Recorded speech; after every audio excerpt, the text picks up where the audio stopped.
Carson and Elizabeth Hookstrom on the Pop-Up Podcast. Pop-Up, is it a pop-up? We're not really doing a podcast, just announcements. Well, half a little podcast. We're gonna drop some Knowledge. Yeah. We'll give you, so everyone can go ahead and make it into little snippets and clips and post it all over the world before we can even cut it up. And I appreciate y'all. I mean, I don't know how y'all do it. Before I get done with a video, it's already cut to 1,000 clips and posted everywhere. Sometimes people put my name on it, sometimes they don't, but whatever. At least people are getting the message. Yes, Yeah. True. This is true. Hey, which was Free drone. As of this morning, there are still a few left. We're giving away our $249 tactical recon.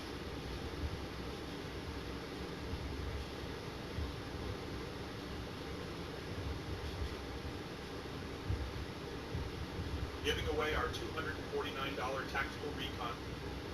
taking care of something today, which was amazing. Thank goodness. Exactly. Yeah. And they have found and done case studies, multiple case studies actually, that have found grounding to benefit kids with autism. So grounding is basically bare hands, bare feet onto the Earth's surface. Really breaking that down even further, it just means negative ions going into your body. So electrons. Our bodies need electrons to function properly, and because we got disconnected from the Earth a long, long time ago, we are not getting the amount of electrons that we are normally supposed to have, which is causing a lot of inflammation in our bodies, which is leading to autoimmune disease, and it's leading to a lot higher risk of autism in kids. And if you see, there's a huge influx of autism in children in the past 40 years, and that is, I think personally, due to not being grounded, due to the toxicity of our Earth right now, and the stuff that's in our food and what's in our... Nope, it's because of the vaccines you have autism. Water, it is with like excessive amounts of stress and unresolved trauma. I mean, that... with seditious conspiracy. Indeed, they say that is Trump's stated goal.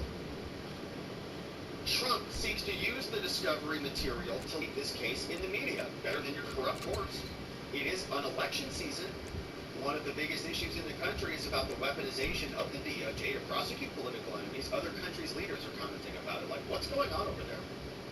But that is contrary to the purpose of criminal discovery. Okay, so they're going to cue back to the rules, which is to afford defendants the ability to prepare for and mount a defense in court, not to wage a media campaign. Here's a judge, this is just like any other criminal case. They say the court should instead enter the government's proposed order. Don't even want to talk about it. The government's proposed order, applicable to all discovery, all of it, produced by the government, is very consistent with other criminal cases in this district, all in the corrupt DC district. They reference a bunch of cases. And look, they've got Bannon's case. We also shut him up, so he couldn't talk about it on his podcast. So Trump should also be shut up. But I'll tell you this, he's not running for president. Neither is Peary. Neither is Edwards. Trump's principal objection, they say, as Trump's lawyer stated publicly and in conference. The EMP is out at sea. $2.81. And Casual Shorts has sold more than 6,700 on Temu. 4 colors to choose. Download and shop. But they say there is no right to publicly release discovery material. The discovery process is designed to ensure a fair process before the court. Not to provide them with an opportunity to talk about this in the court of public opinion. Which is true, right? This is all true.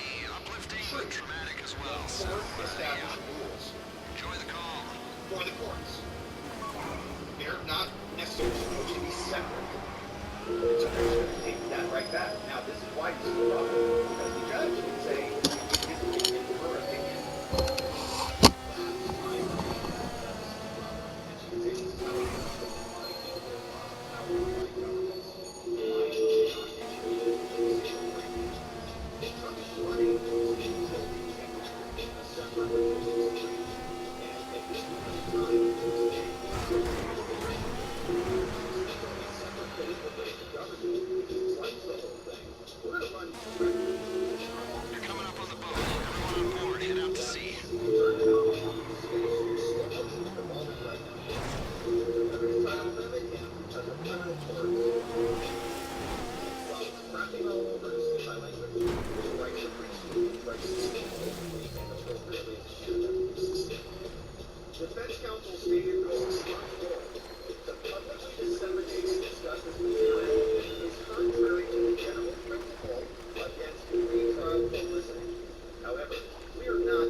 doing precisely what he has stated he intends to do. Don't invite me back, 'cause I'm not playing. To publicize, the details of this case included the testimony of anticipated witnesses. They go right back to their local rules. They say, according to the rules, it's the duty of attorneys in criminal cases not to publicly disseminate information or opinion about the existence of any statement by the accused, testimony of prospective witnesses. These statements might risk painting the jury pool with inadmissible evidence, or it could harm the integrity of the proceedings. What integrity? The court, they say, should not grant a protective order that would allow Trump to disseminate evidence, like snippets of interview recordings, no matter how short, misleading, or unlikely to be admissible they are. Such conduct has the potential to unnecessarily inflame public opinion, short of all the relevant facts. Well, they might just tell you a little bit about what's problematic, and they might not tell you the whole story. They could intimidate witnesses, and they could pollute the jury pool and degrade the integrity of the proceedings. We know what they're doing. The goal of Trump's proposed order is antithetical to the interests of justice, which nobody believes for a second is going on here, which is why people support the tactic. It's a separate branch of government. It's basically a separation of powers issue. The entire, entity is corrupted. Trump is running to regain control of the executive branch. In addition to the general principle that the court should enter a protective order, the government sets forth other deficiencies in Trump's proposed order. In paragraph 1, Trump proposes replacing this language with this language. They say the problem is that would allow Trump to obtain sensitive information and publicize those information about trial subpoenas. The government's proposal would prevent that. They say that the defense might interpret this portion to say that they might be able to talk about other people who could be protected against being talked about. In a meet and confer call, Trump's lawyer stated that it's their intention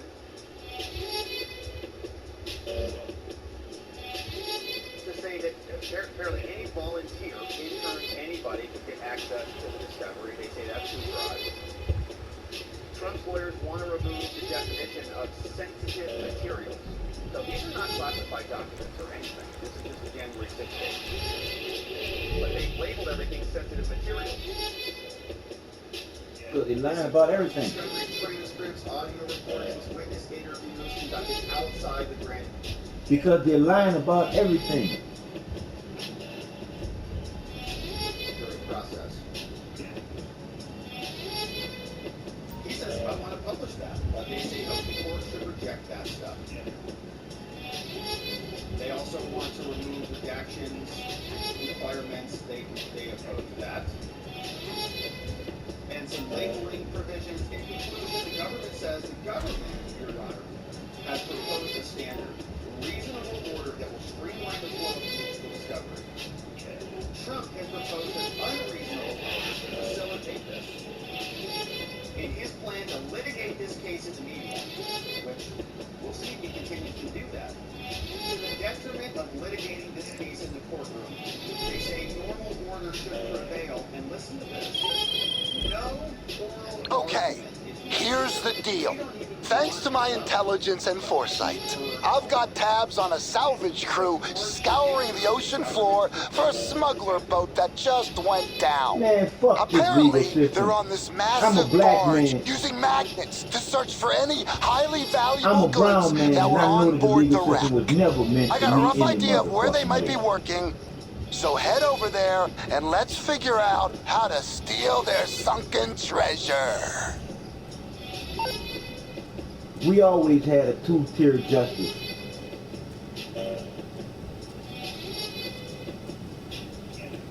One against the black man, one against the black man.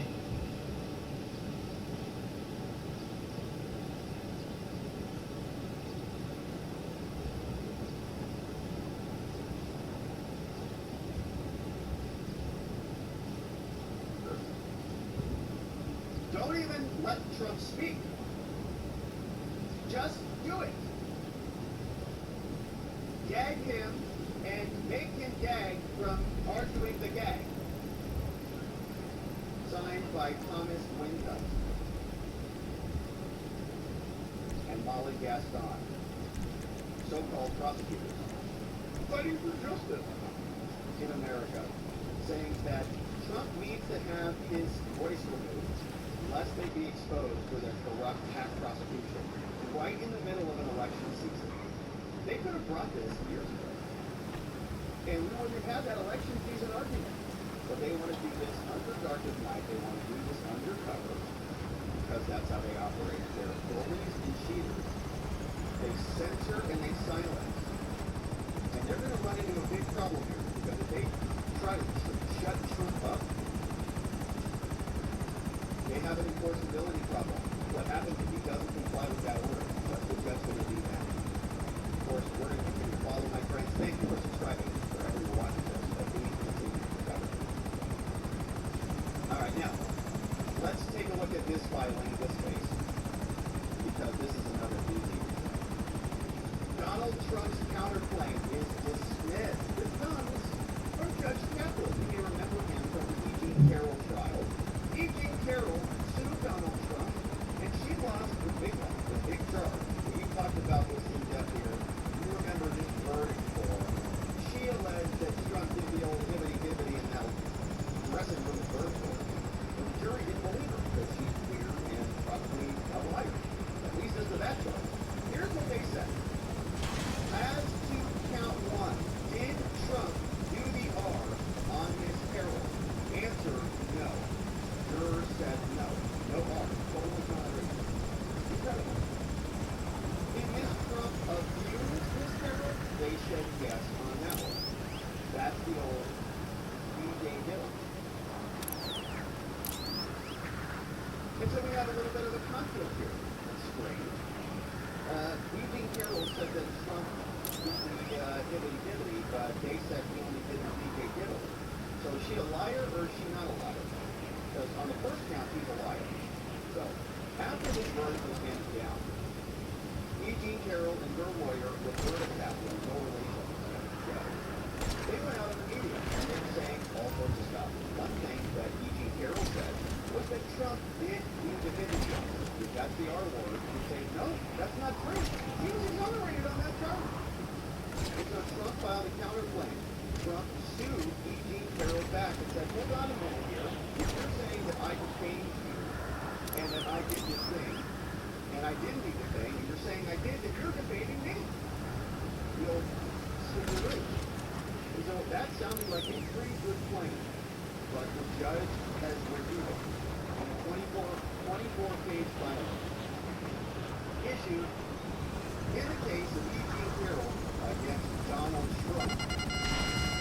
Here's the order. Granting E. Jean Carroll's motion to dismiss Trump's counterclaim and defenses.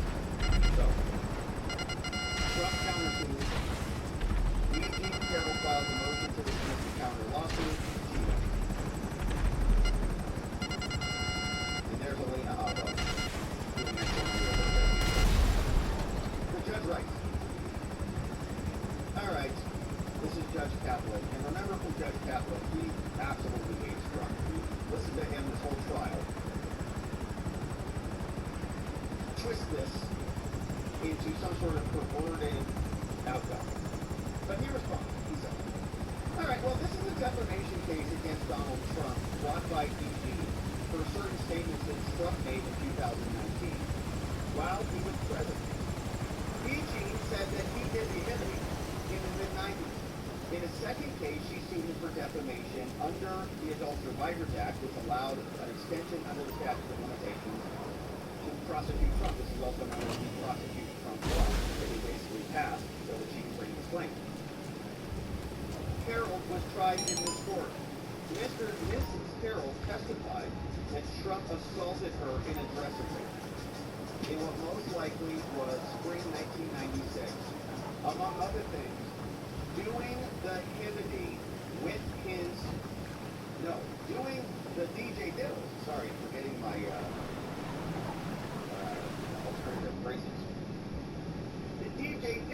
with his fingers. And she said that he also did the hibity with his other thing. The essence of her account was corroborated by 2 outcry witnesses in whom she had confided shortly, and 6 other fact witnesses. And all these people were like bizarre witnesses who knew nothing. Mr. Trump relied exclusively on trying to discredit Miss Carroll.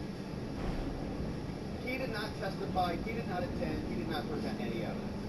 The jury's unanimous verdict was almost... Please say you found the cargo. I got a truck waiting nearby, and I really don't want to lose my deposit. Load everything in there and drive it back to the hangar. And it's a felony punishable by imprisonment. Not this case, he wasn't charged with a crime at all. And registration as an offender. But this is not the relevant law. He was never charged with a crime. It's a simple case.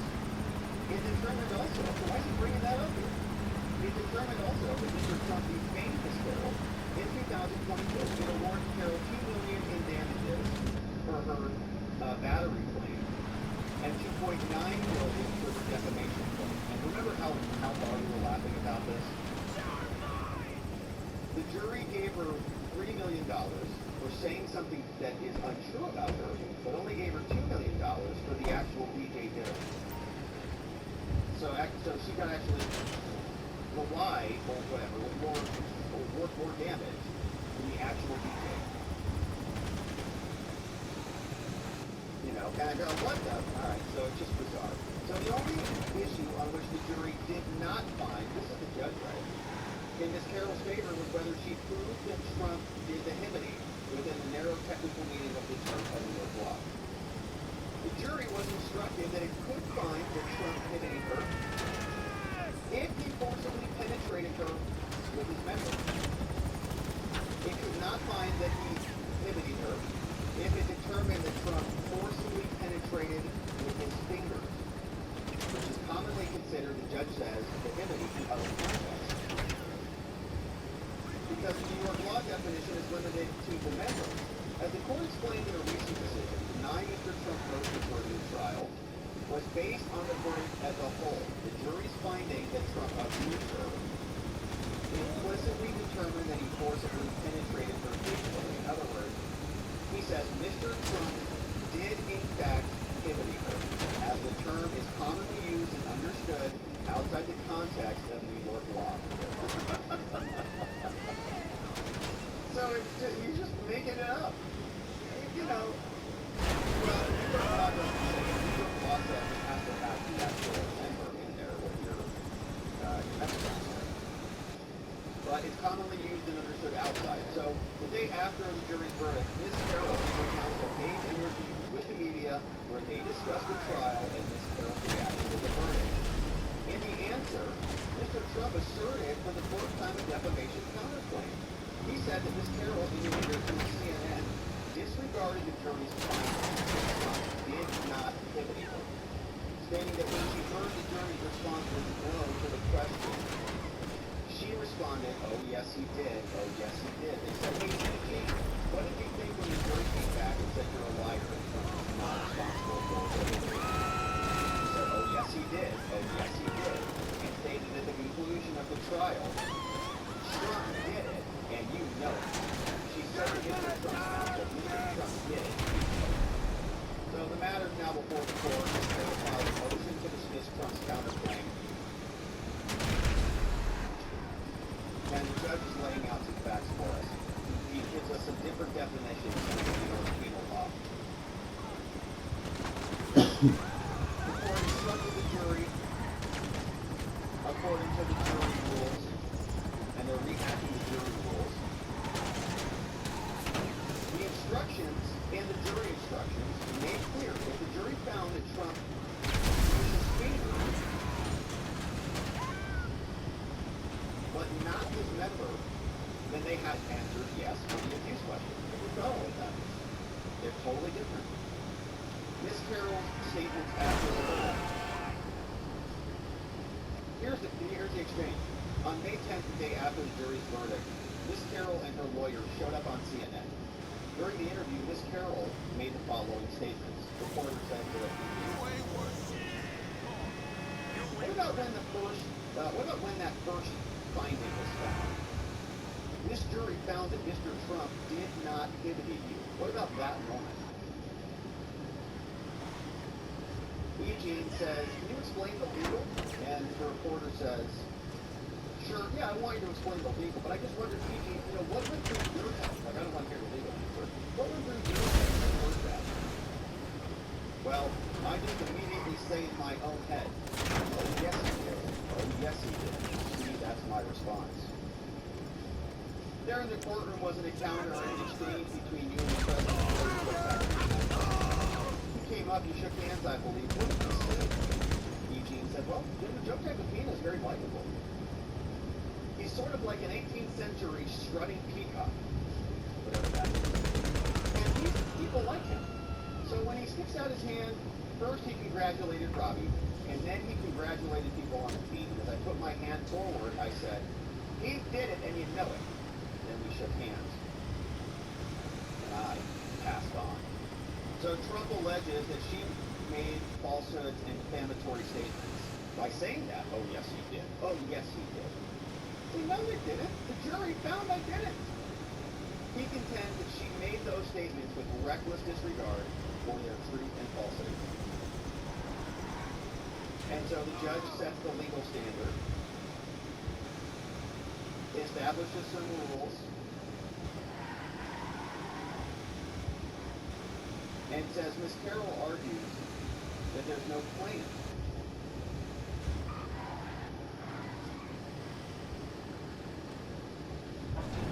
And she says that Trump has failed to legally state a sufficient claim because her statements were at least substantially true. Close enough. Because Mr. Trump has not adequately pled actual malice. That she didn't say it maliciously. And how can you get any justice when most of the time the legal lying lawyers most of the time become judges? So, in view of the following analysis, there is no need to address the sufficiency of Trump's actual malice allegations. As spontaneous deep-sea excursions go, that was a profitable one. See you again soon.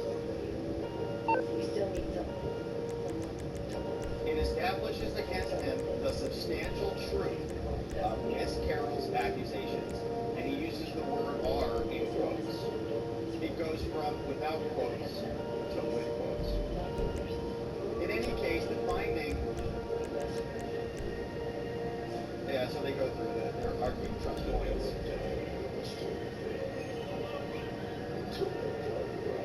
Says, as noted above and in a prior decision, the issue of whether Trump pivoted Ms. Carroll within the meaning of the law was in this case for one and only one reason.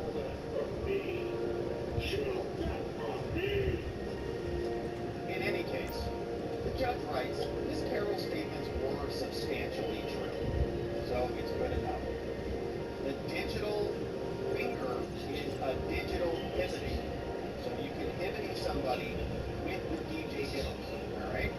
According to the judge. He says it's conclusive with respect to this case, and as a result, the statements are, quote, substantially true. The finding that Trump digitally... So listen, I just heard about a group of wannabe treasure hunters searching for some sunken cargo. Now, they're not quite sitting ducks, but imagine a slightly wounded family of ducks ready to be robbed by us. That's what's happening. The crew is on some big barge using magnets to search through the wreck, and we're gonna swipe whatever they find. Another unfair judge that's a fucking criminal, and she needs to be replaced. Defenses saying none of this applies. For the foregoing reasons, Ms. Carroll's motion to dismiss Trump's counterclaim for defamation is constitutional. Her motion to strike as affirmative defense is free. They're all denied, and so ordered Trump's counterclaim predictably dismissed by Judge Lewis Kaplan in the Eugene Carroll case. So as we see, double standards of justice continue to exist. Trump says one thing that they say is defamatory and gets sued for $5 million. She goes out, says something that is untrue in the New York law. Judge writes a new opinion, twists himself into a pretzel to make it fit the verdict that he wants, the outcome that he's right to see, and dismisses Trump's counterclaim as well. That's New York City for you. All right, now, let's take a look at what is happening here with Nancy Pelosi. As the indictment continues to mount against Donald Trump, we are looking into the line of strategy on all of this America. Nancy Pelosi, now merging as a front line. Very interesting article came out. Showing her in this dark, demonic portrait, explaining that she was operating behind the scenes to create the Trump indictment, not the impeachment. Remember, Nancy Pelosi was the former Speaker of the House. She is responsible, as the Speaker, for these Democrats when they return. They did impeach Donald Trump twice. That's within her jurisdiction. Something that is not within her jurisdiction is criminal law. That's done by the executive branch. So what the heck is Nancy Pelosi playing an essential role for in a historic indictment? You've seen for a long time. Hello, you're through to Merriweather Security Consulting. What can I do for you? I will direct one of our pilots to your current location. Special Counsel Jack Smith, not an independent counsel who reports to Eric Garner. So one after another, you see FBI weaponized against Trump, executive branch weaponized against Trump, the legislative branch weaponized against Trump. As these people all sit around and tell us that this was not a political attack. The story tells differently. They say, if you want to draw the list of the people most responsible for the latest indictment, okay, you have Trump, you have prosecutors, Republicans in Congress have a role. But you can't tell the story in terms of historic indictment without Pelosi. Pelosi, and Speaker of the House, insisted on a congressional inquiry. Where are we going? She created the committee that is legally constituted under House rules so that 14 members not only have not That's not meant to be flashy. on Republicans who appoint. Change your mind? Not a problem. On his team and it was the work of the select committee to finally appear to sort of what the congressional law. Did you always want to be a psychopath, or did it develop slowly?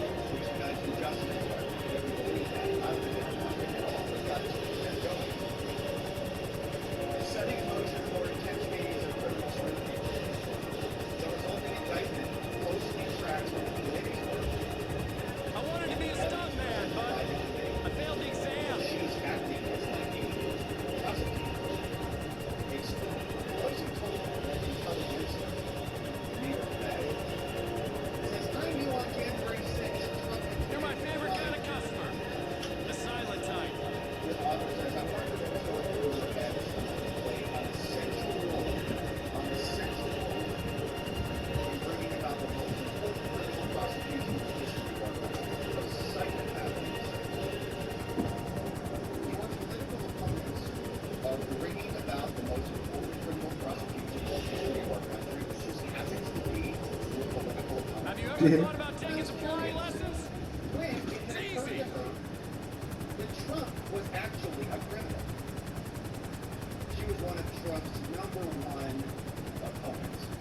She went toe-to-toe, again, with what this journal says. The rioters ransacked her office when she was making her film documentary with her daughter, saying, I've been waiting for this! Just look at the Pelosi view. accused him again. She was also colluding with General Milley, talking about the 25th Amendment, telling him to call China something. To this day, Pelosi gets under Trump's skin.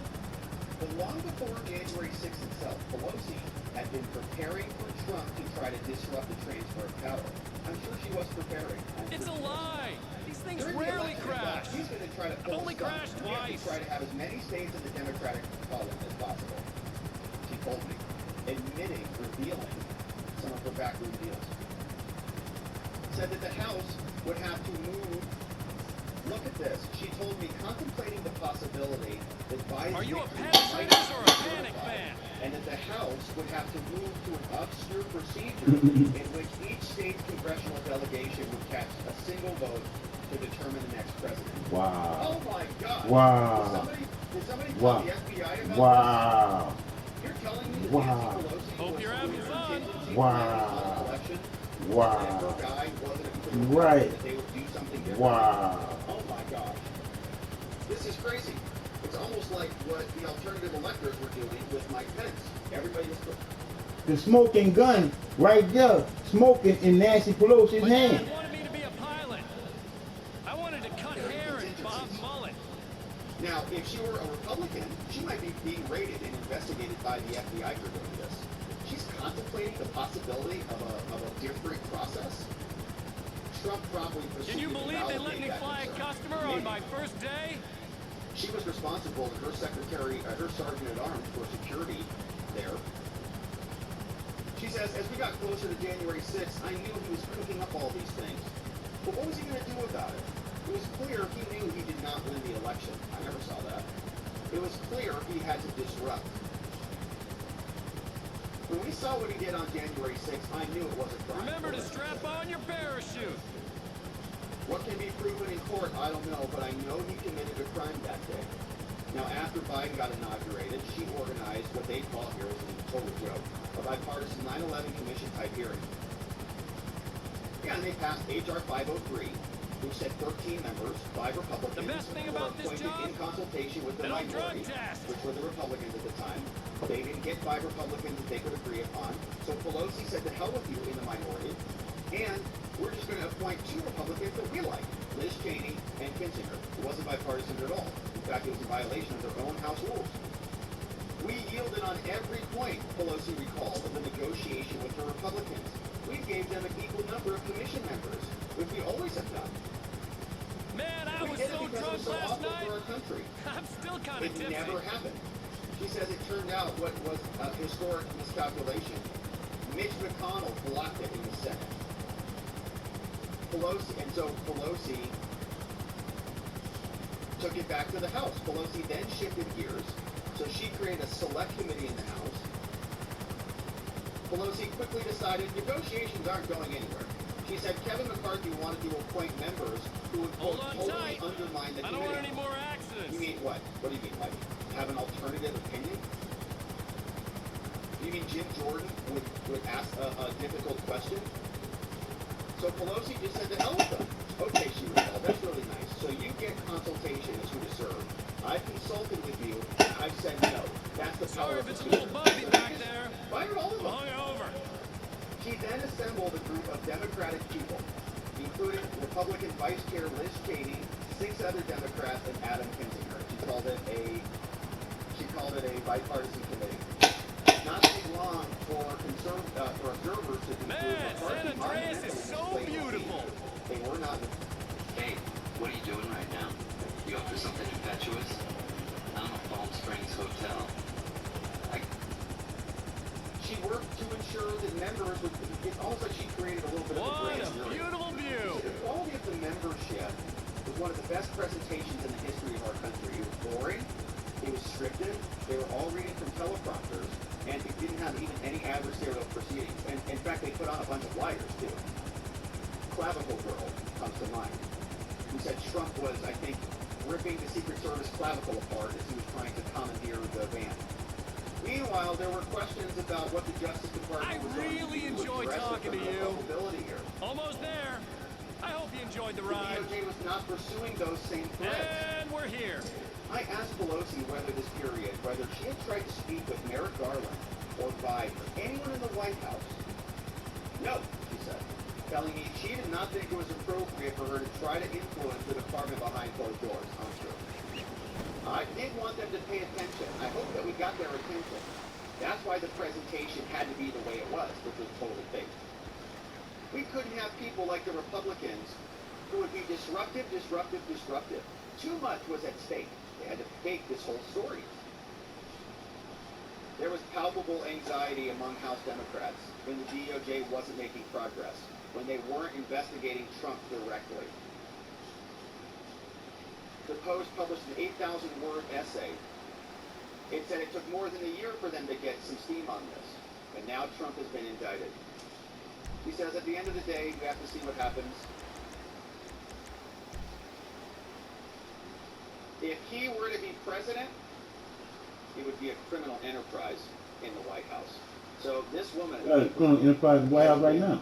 spearheading the removal of Donald Trump for a long time.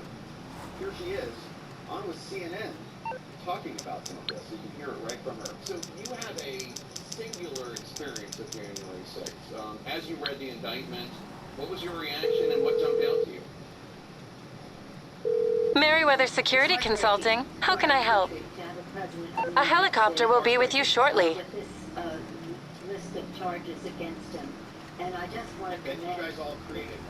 January 6th committee, the House committee, the What? bipartisan committee. It wasn't bipartisan. Benny Thompson and Liz Cheney and all the members of the committee and the staff for the work that they did. They made a foundation of facts, about facts and the law, and made a criminal referral to the Justice Department. They're not a grand jury. That was the end of December. That was in December of last year, 2022. We're here now. And we didn't know what we couldn't know. I wanted to know what the Justice Department would do, if anything. So when it became clear that there would be criminal charges made, it was interesting to see how similar they are to some of the charges recommended by the January 6th. It is interesting, And I isn't it? commend again the committee. Yeah. I'm so proud of them, their courage, their bravery, and the courage really of all of those who are. That's close to being in prison, man. The president, the former president is innocent until proven guilty. No one is above the law. And That's why you need to go to jail for inside trading, you and your fucking husband. A sad thing. I'm sure it would bring tears to the eyes of us. They would have a lot of the House. Your successor, Congressman McCarthy, you responded to the latest indictment by posting on the social media site formerly known as Twitter, quote, House Republicans will continue to run Biden Incorporated and the true two-tiered system of justice. Unquote. He went on from there. What's your response to Speaker McCarthy trying to refocus this to Hunter Biden and President Trump? What I would say is to remind the American people that on the night when it was very clear to the Republican leadership See you later. in the House of Representatives and in the United States Senate that there was an incitement instigated by the President of the United States on the Capitol, on the Congress, more importantly, on the Constitution of the United States. They saw the danger that we were in. They saw the lack of response from the President for not sending the National Guard. Stephen Sutton said that. Chuck Schumer and I kept pleading with him for 71 minutes. his troops, but to send in the National Guard. They saw that. They saw the danger. They made statements about it that recognized the involvement of President Trump. You get the cargo? And then I figured I'd call a truck while you were down there. It's waiting nearby. Just load it up and bring everything back here. Peaceful transfer of government, accepting the numbers that the vote of the American people as demonstrated by the Electoral College. It was heartbreaking that Total scam. all the tragedy of that night, and then to see them say, okay, we're not supporting a peaceful transfer of power in that country. You can just see how they're almost setting up the domino. Yep. Well, we know you were upset about the election, but then the riot happened, so now you shouldn't be upset about the election anymore. Wait a minute. How does that make sense? Just because there was a short riot that lasted like 4 hours means we should just forget about the election? No. The riot No. means that everything that we saw happen No. didn't happen just No. because of that thing that No. happened for a couple hours? No. Fuck no. That means more than it is nonsense that it's engaged in now. We're also seeing a similar demise from many of the Republican presidential hopefuls. I want you to take a listen to Florida Governor Ron DeSantis talking to Fox. One of the reasons I'm running for President Harris is to reconstitutionalize the federal government and these agencies that have become weaponized, the FBI, the DOJ, against political opponents. A D.C. jury would indict a ham sandwich and convict a ham sandwich if it was a Republican ham sandwich. That's true. This is largely the response from Republicans in the House and Republican presidential candidates, with the exception of Chris Christie, Asa Hutchinson, and Will Hurd, attacking the Justice Department instead of talking about the allegations made in the indictment. Well, what's your response? Well, you know what, Jake? Every time we want to talk about the Biden crime family, you people only want to talk about Trump. No. So when it's Trump... Merriweather, because security is a private matter, what can I do for you? A helicopter has been dispatched. It's not my response. I'm not responding to them. I'm speaking, as I always have, with or without them. The rule of law is central to a democracy. The fact that the former president was always attacking the rule of law in the country, and now these guys are parodying that. Shame on them. Shame on them. But again, let's not talk about them. Let's just talk about our Constitution, our country, our respective rule of law. And by the way, while he was undermining the rule of law, he was also undermining a pillar of our democracy. What? Part of the First Amendment to the Constitution is freedom of the press. So if he can diminish the role of the press in the mind of the people to know what the facts are, what are you talking about? Diminish the like role calling the of press the enemy law of the in people? our country, we're on a path that is not a good one for our democracy. So let's not spend too much time on them. Let's spend time on where we need to be as a country. Well, tell us. Let's spend time on the greatness of Joe Biden's administration. I need directions, not mind reader. Unemployment and death and arrest. And you know, you bring up a question by talking about their political candidate for president. That's not meant to be flashing. Let's talk about that. Let's talk about the person. Crazy woman on my show. Let's give people hope. But there is a moment of tragedy in our country in these days, and as these days we come to now because there have been other indictments. The former person held the office of President of the United States had no Did you always want to be a psychopath, or did it develop slowly? She said we should move on. She just went that simple back to Trump. our friends in our country to tell the story. One You're side just saying let's talk about Joe Biden. has talked about me, and that's Just took the whole way back to Trump. that's the image that we can understand. And we're at a place, we have an opportunity, a real opportunity to save our country, and to do it in a unified way. I wanted to be a stuntman, but I failed the exam. For whatever reason, Why do they have an action? and that's their road, and that's their right. But they should not be dragged into the gutter with him in terms of his undermining the United States of America, our democracy, our legal, our Constitution. All right, so enough of that. All right, so she's sauced up. You're my favorite kind of customer. Let's just talk about The Joe silent Biden. type. He does a ton of great jobs. He's a great president. You know he's not a great president? Donald Trump. All right. You people can't help yourselves. They have nothing to talk about. Now, speaking of the serious terrorism, I want to share this clip from Joe Brzezinski. He has this show on MSNBC. where Have you he's ever thought about taking some flying lessons? It's easy. Sidekick or something. But absolute freak out from him. What is Trump win? We're all going to die. And what Baker says in the Wall Street Journal piece right now is, Republicans continue this line of thinking, but you give me their support for Donald Trump. They need to fool themselves. The second Trump administration Just look at the view. destroyed the Department of Justice. We destroyed the FBI. It needs to destroy. Destroyed the federal government. It needs to destroy. Destroyed judicial independence. It would destroy the third branch of the government. It's a lie. These things rarely crash. Madison, Only crash twice. see, they need to understand what they're doing, and perhaps they do. I'm just trying to figure out what is so important about this former reality TV host that they're willing to literally throw away Madisonian democracy to defend it. Are you a penetrators or a pants fan?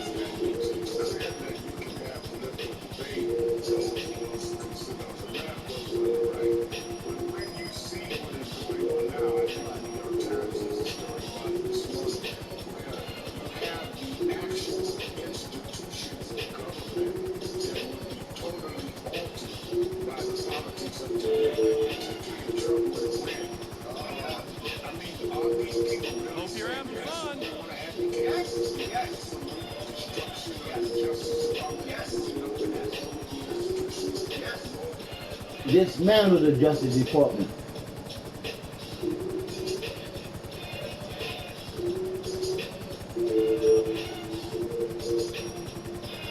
It's time to dismantle the fucking FBI. It's time to... It's just... My dad wanted me to be a pilot. It's time to I wanted to cut hair and bob mullet. dismantle.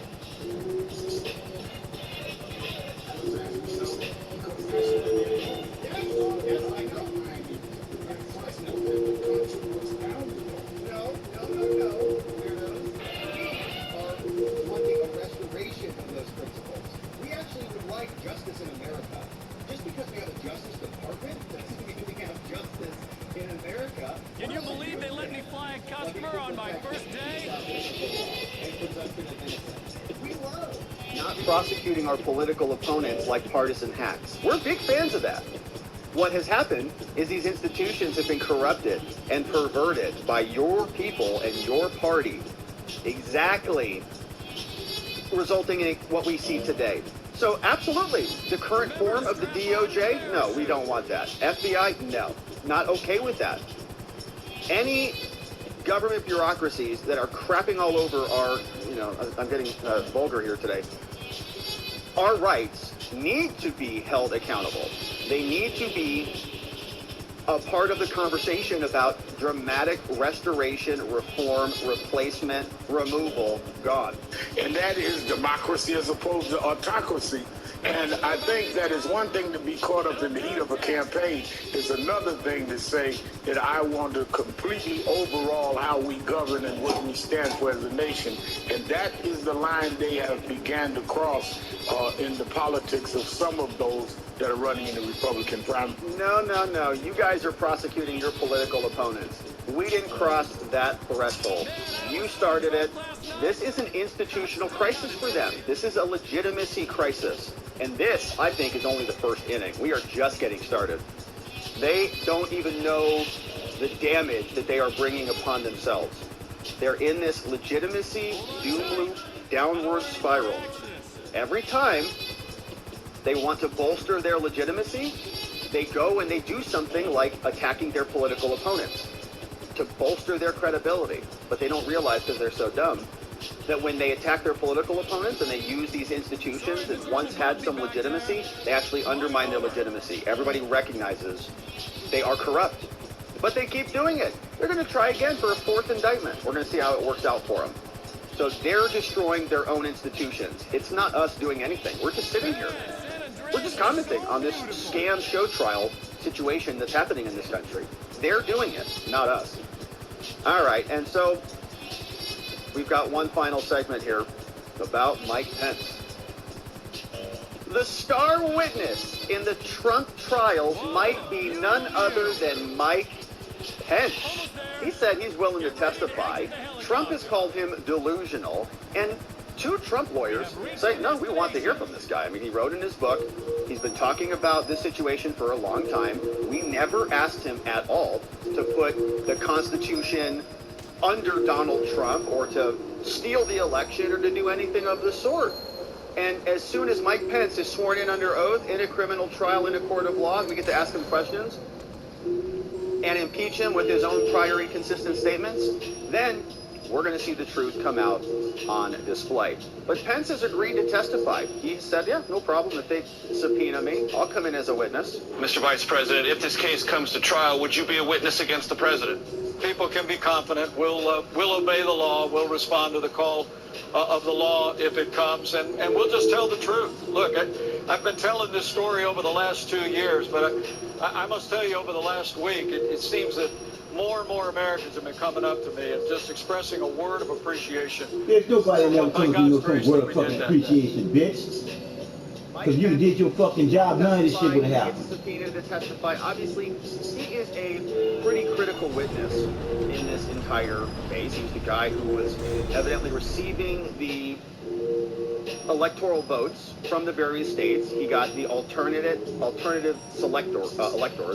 electors, who would also be in his envelope, and he could say, well, I've got these two competing slates, I don't know what to do with it, so the House needs to go investigate and decide, and you guys make a decision and come back to me later, we figure it out, once I don't have an ambiguity in the votes.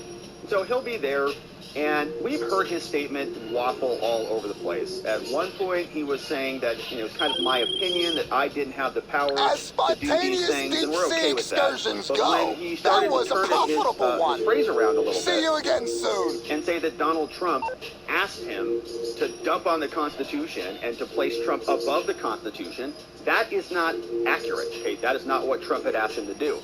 Trump certainly was asking him to do something that was novel, that maybe had not been done before, but it doesn't mean it was unconstitutional. In fact, we know that they, in Congress, passed the Electoral Count Act of 2022 to fix the holes that were already in the Electoral Count Act. So Trump has called Mike Pence delusional, and attacking him is what CNN calls it. We've seen a lot of the tweets calling him little Mike Pence, and saying he's delusional and not a very good person. Says, I never told Pence to put me above the Constitution. He's delusional. He's running for a campaign now. He's just barely, I think, qualified for the debate. And he's drawing this lane of being a hard anti-Trumper. I'm just not going to, mince words anymore. Maybe he'll carve out something that will differentiate him from the other candidates. We'll see. But the lawyers would love to hear from him. Here was John Lauro, who is one of Trump's lawyers, explaining this when he was hitting the media. What's your response? Yeah. Mike Pence will be one of our best witnesses at trial. I read his book very carefully. And if he testifies consistent with his book, then President Trump will be acquitted for these reasons. Number one, Mr. Pence recognizes that John Eastman, who was given legal advice, was a renowned legal scholar. Number two, Vice President Pence recognized that there were discrepancies and fraud in connection with the election. He wanted it to be debated on Capitol Hill. Mr. Trump wanted it to be debated in the state legislatures. But make no mistake about it, based on what Vice President Pence will say, the government will never be able to prove beyond a reasonable doubt that President Trump had corrupt or criminal intent. And that's what this case is about. Mike Pence So, Mike Pence, his statements have been inconsistent, but at some points, I think he has articulated clearly what Trump was actually asking of him. And that articulation is not criminal in our interpretation. So they would love to have Mike Pence. This is another one of Trump's lawyers called Jesse Binnall, who is going to be speaking about this as well. He could be a star witness for us, he says. And I think there are some issues with what the prosecutors talk about Mike Pence saying. If you look at Mike Pence's words and what he said time and time again, it actually supports Donald Trump. It's actually, I think, Mike Pence, if this ever goes to trial, and I don't think it should make it to trial, I think it should be dismissed. But if it ever does make it to trial, Mike Pence is going to be a star witness for Donald Trump, because what he has basically said time and time again is they may have had disagreements over the best way to act, but there was a conversation that needed to happen. Donald Trump thought that conversation about the propriety of votes belonging in the state legislatures, all on advice of counsel, remember. Donald Trump is doing this all on advice of counsel, whereas Mike Pence thought that debate should happen in the halls of Congress. That's perfectly acceptable. Let me unpack 3 points. Yeah, so that's fine. So it is a executive disagreement. Trump says, hey, this is my interpretation. I think I read the law this way. Pence says, I read the law this way. Trump says, well, I think you should do it this way. He says, well, I'm not going to do it that way. Okay, that's fine. Happens all the time. Happens in relationships all the time. We should have this for dinner. No, we should have this for dinner. Okay, we have a disagreement about it. You don't call the cops on your spouse. That's what they've done. One, I think we can agree that you can't just ask a person who's in office to do anything, and it always needs the First Amendment. I couldn't very well say to a member of Congress, I'd like you to be a hitman for someone. That would go beyond the ideas of it, number one. So there are some Certainly, you could solicit a crime, okay? You could be charged with solicitation of a crime, like solicitation of, a common one is prostitution, right? Solicitation of prostitution. ask for something, ask for drugs, buy drugs off a federal agent or something like that. But that's criminal conduct. National issues with that. Number two, I do want to play for a moment what Vice President Mike Pence has had to say, because I really am stunned at the notion that there would be a thought that he might be a good witness on behalf of Donald Trump. Listen to what he had to say to kind of clarify the points. I'll play for you why I think he might not be in agreement with you. Listen to this. The day before January 6th, if memory serves, they came back, his lawyers did, and said, we want you to reject votes outright. They were asking me to overturn the election. I had no right to overturn the election. Well, I want the American... So we'll see about that case. So that is a statement, and then he's got other statements that are inconsistent with that statement. So we're going to be asking him, why is your words changing? People to know is that President Trump was wrong then and he's wrong now. That I had no right to overturn the election. I had no right to reject or return votes. So I'm giving you the look like, Jesse, I'm giving you that look. Like, Jesse, that doesn't sound like the kind of whiz I put on my fan and say, hey, make me look good. Well, so first of all, I think it's important what Vice President Pence said then, and that is what his lawyers came and talked to him about. And what do you mean by that? As Vice President said, that the lawyers came and asked him to do that. Everything that President Trump did was under the advice of counsel. So his lawyers asked Mike Pence to do the this legal thing. line lawyers that's against Mike. Not legal Trump. line lawyers that's against Trump We're going all to the see way a lot more to because this they case. legal It's line going to be a lot lawyers. of fun. They Mike lie Pence for might a be the living. star They witness. run their It's fucking going to be mouth very for curious nothing. because a long time the left has been saying he's the nail in the coffin. He's the final guy. He's going to incriminate Trump, and now he's running for president. So he'd love to see Trump be thrown in custody. But might be the star witness for the defense. I think the conversations with Mike Pence, anything that tends to show that this was an executive discretionary debate, is going to show that this is not criminal. And so if he's their star witness and he's the defense's star witness, this case might be even weaker than we thought. Of course, we are going to continue to cover this, my friends, as this prosecution continues to develop. Thank you for subscribing wherever it is you're watching this. Thank you for sharing it with your friends and your family members. Thanks for inviting them to join us over for a lovely live stream. And we'll look forward to seeing you on the next one. All right, my friends.